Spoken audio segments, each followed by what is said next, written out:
क्या नाम है आपका? जी, संगीता दिवाकर। मैडम, ये वही पति पत्नी विवाह होते हैं तो महिला होती है वो जरा बता है, क्या हक है उसका लेने का? बिल्कुल हक है लेने का।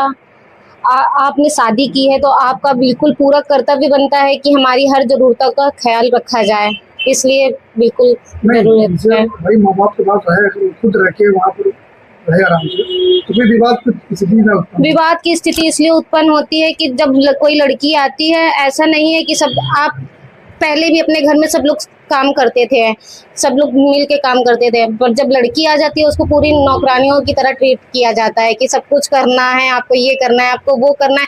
कहीं घूम कर भी आ रही है, आपको उस समय भी, उसके बाद भी उससे वो काम करवाना है। ऐसा नहीं है कि सब लोग घर के गए हैं तो सब लोग काम कर सकते, पर नहीं, जब एक बहू आ जाती है तो पूरी जिम्मेदारी उसको ही दे दी जाती है कि अब आपको सारा काम करना ही है। तो एक बेचारी लड़की होती है, जब उसके बाद वो बहू बन जाती है, उसके बाद उसको इस तरीके से ट्रीट किया जाता है कि वो नौकरानी है घर की, उसको सब कुछ देखना है। पर उसको भी आप अपनी फैमिली का सदस्य मानिए, आप उसको हर बात पे टोन कसते रहते हैं, पराए घर से आई है, पराए घर से आई है। इसलिए बिल्कुल है कि आपको मेंटेनेंस देना ही पड़ेगा। अगर लड़की अच्छा कमा रही है या कहीं नौकरी कर रही है तो ये जरूरी है, ये जरूरी नहीं है कि आप उसको मेंटेनेंस दो, पर अगर वो कुछ नहीं कर रही है तो आपका आपका कर्तव्य है, आपको उसके लिए करना पड़ेगा। पति को साथ वगैरह जेल भेज के भत्ता लेने क्या हक मिलता है? नहीं, पति लोग जेल नहीं जाते हैं, वो बहुत अच्छे से उनका रहता है कि वो नहीं जाएंगे, कुछ भी करना है तुम्हें, तुम कुछ भी कर लो, हम तो बिल्कुल सेफ हैं। तो ऐसा ही होता है। और 498 के केस में कोई भी जेल नहीं जाता, ये सबको पता होता है। क्या नाम है आपका?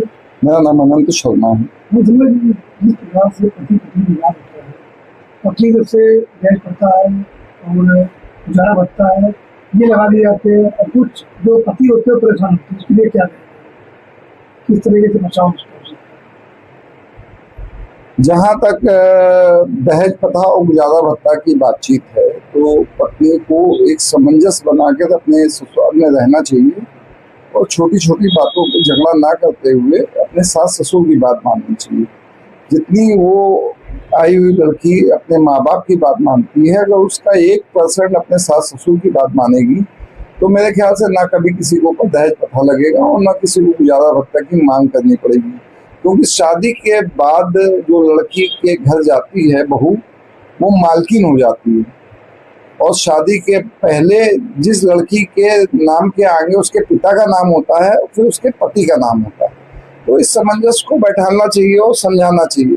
आज बहुत छोटी सी बात हो, छोटी सी बात को लेके हम अपनी माँ को पूरी बात बताते हैं, थोड़ा सा बढ़ा चढ़ा के माँ उस पर और अच्छी चीज लगा देती है, तो आओ हम बैठे हुए हैं जेल भिजवा के मानेंगे।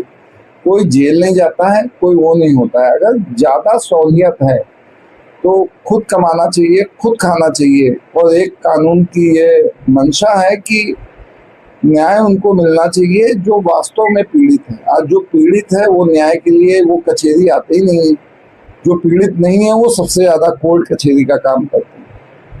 इसलिए पति की तरफ से बचाव क्या हो सकता है इसके लिए? पति की तरफ से सबसे अच्छा बचाव यह है कि वो एक विदाई का मुकदमा लगाए और हर बात को ये कहे कि हम अपनी पत्नी को ले जाना चाहते हैं।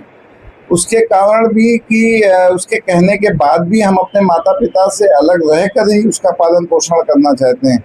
फिर भी अगर पत्नी इन सब बातों को लेते हुए वो नहीं आती है तो वो गुजारा भत्ता पाने की हकदार नहीं होती है। और अगर बच्चा है तो बच्चे के लिए कस्टडी का मुकदमा तुरंत लगाना चाहिए। बच्चे के लिए अगर कस्टडी का मुकदमा लगा देंगे और उसकी बच्चे की कस्टडी ले लेंगे तो शायद उसका मन बदल जाए और वो अपने ससुराल में आके अपना जीवन यापन करने लगे। अभी कोई केस आपके पास अभी हाल ही में कोई आए ऐसे केस हल किया है? एक फाइल थी जिसमें कि लड़की का गुजारा भत्ता खारिज हुआ था, जिसमें कि लड़की किसी नर्सिंग होम में काम करती थी और लड़का गवर्नमेंट एम्प्लॉय था। तो फिर वो मुकदमा न्यायालय द्वारा खारिज किया गया था काफी समय विचारणा के ऊपर।